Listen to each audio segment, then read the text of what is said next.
இல்லை ஒரு one last week நம்ம போட்டிருந்த ஒரு வீடியோவில் ஒருத்தர் என்ன கேட்டிருக்காருன்னா, ஃபைல் நேம் நான் கிரியேட் பண்ணும்போது, அதாவது லினக்ஸில் நான் வந்து ஃபைல்ஸ் கிரியேட் பண்ணும்போது எக்ஸ்டென்ஷன்ஸ் கொடுக்காம நான் கிரியேட் பண்ணியிருந்தேன். ஸோ அதில் ஏதாவது ரீசன் இருக்கா அப்படின்ற மாதிரி கேட்டிருந்தாரு. ஜித்தன்றவர் கேட்டிருக்காரு.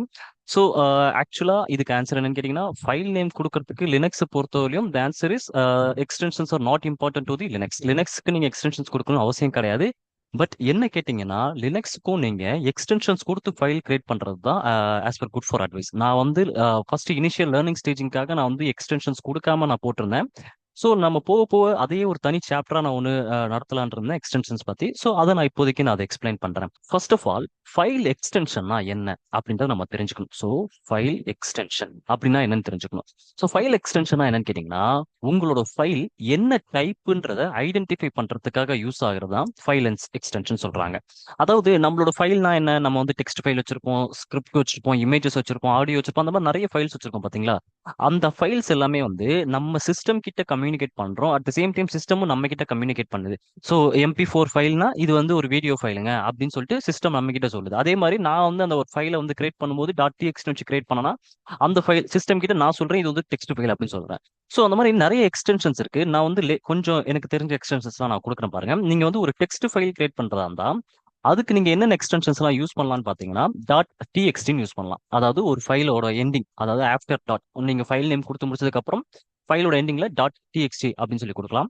அப்படி இல்லைன்னா வந்து ஒரு டெக்ஸ்ட் ஃபைலுக்கு வந்து .md அப்படின்னு கூட நம்ம கொடுக்கலாம். அப்படி இல்லை நீங்க வந்து ஒரு ஸ்கிரிப்ட் எழுதுறீங்க அப்படின்னா நீங்க என்ன கொடுக்கலாம்னு கேட்டீங்கன்னா .sh கொடுக்கலாம்.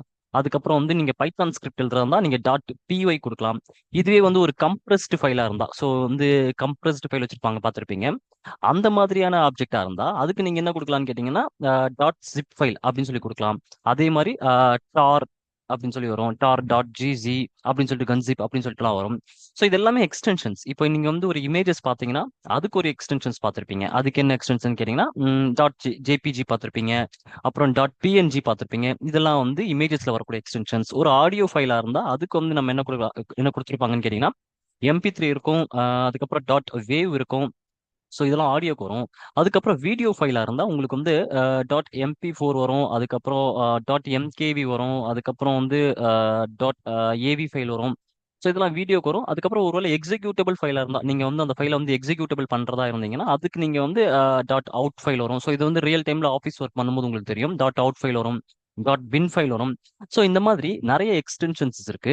இந்த எக்ஸ்டென்ஷன்ஸ் கொடுக்கறது மூலியமா நமக்கு என்ன பண்ண முடியும்னு கேட்டீங்கன்னா, நம்மளோட ஃபைல் என்ன டைப் அப்படின்றத நம்மளால ஈஸியா ஐடென்டிஃபை பண்ணிக்க முடியும். அது மட்டும் இல்லாம நாம வச்சிருக்கக்கூடிய சாஃப்ட்வேருக்கும் நாம கொடுக்கக்கூடிய எக்ஸ்டென்ஷனை வச்சுதான் அந்த சாஃப்ட்வேர் அந்த பர்டிகுலர் ஃபைலை பிக் பண்ணிக்கும். ஸோ நான் இப்போ என்ன சொல்ல வரேன்னு கேட்டீங்கன்னா, இதுவே நான் வந்து ஒரு விண்டோஸ்ல வச்சிருக்கேன்னு வச்சுப்போம். இப்போ நான் வந்து விண்டோஸ் ஓப்பன் பண்ணிக்கிறேன். இப்போ என்கிட்ட வந்து ஒரு ஃபைல் இருக்கு. இந்த ஃபைலை நான் ஜஸ்ட் காப்பி பண்ணி பேஸ்ட் பண்ணிக்கிறேன். இந்த ஃபைலுக்கு நான் என்ன பண்றேன்னு கேட்டீங்கன்னா, எக்ஸ்டென்ஷனை ரிமூவ் பண்ணிடுறேன். எக்ஸ்டென்ஷனா .txt கரெக்ட்டுங்களா. இதை TXT ரிமூவ் பண்ணிட்டு நான் என்டர் அடிக்கிறேன். இப்போ என்ன ஆகுதுன்னு கேட்டீங்கன்னா, இந்த சிஸ்டம் கன்ஃபியூஷன் ஆயிடுச்சு. இந்த ஃபைல் என்ன டைப்னே தெரியல, கரெக்ட்டுங்களா. இப்போ நான் இதை டபுள் கிளிக் பண்ணா இதுல என்னென்ன சாஃப்ட்வேர்ஸ் எல்லாம் இருக்கோ அது எல்லா சாஃப்ட்வேர்ஸுமே எனக்கு ஓப்பன் ஆகும். ஸோ நீங்க வந்து வச்சிருக்கக்கூடிய ஃபைல் என்ன எக்ஸ்டென்ஷன் எனக்கு தெரியல, ஸோ இது எதற்குண்டான ஃபைல் எனக்கு தெரியல, அதை நீங்க சொன்னீங்கன்னா அதுக்கேற்ற மாதிரி நான் ஓப்பன் பண்ணி கொடுப்பேன் அப்படின்னு சொல்லிட்டோம். ஸோ விண்டோஸ்ல நம்ம சாஃப்ட்வேர் இன்ஸ்டால் பண்ணி வைக்கிறதுனால நம்ம எக்ஸ்டென்ஷன் கொடுக்கலன்னா அந்த சாஃப்ட்வேருக்கு ஏற்ற மாதிரியான ஃபைல் வந்து ஓப்பன் ஆகாது. பட் லினக்ஸ்ல நம்ம எந்த ஒரு சாஃப்ட்வேருமே ஓப்பன் பண்ண போறது கிடையாது. ஜஸ்ட் நம்ம என்ன ஒரு ஃபைல் நேம் கொடுத்தாலும் இந்த டிஸ்கிரிப்ஷன் ஜஸ்ட் நான் வி எடிட்டர் வச்சு ஓப்பன் பண்ணாலும் என்னால் அது உள்ள இருக்கக்கூடிய கண்டென்ட்டை என்னால் பார்த்துக்க முடியும், கரெக்ட்டுங்களா. சில பேரோட விண்டோஸ் சிஸ்டம்ல எக்ஸ்டென்ஷனே டிஸ்பிளே ஆகாது. ஸோ அந்த மாதிரி இருந்தால் நம்ம என்ன பண்ணலாம்னு கேட்டிங்கன்னா, ஃபர்ஸ்ட் இந்த வியூ கிளிக் பண்ணிக்கோங்க.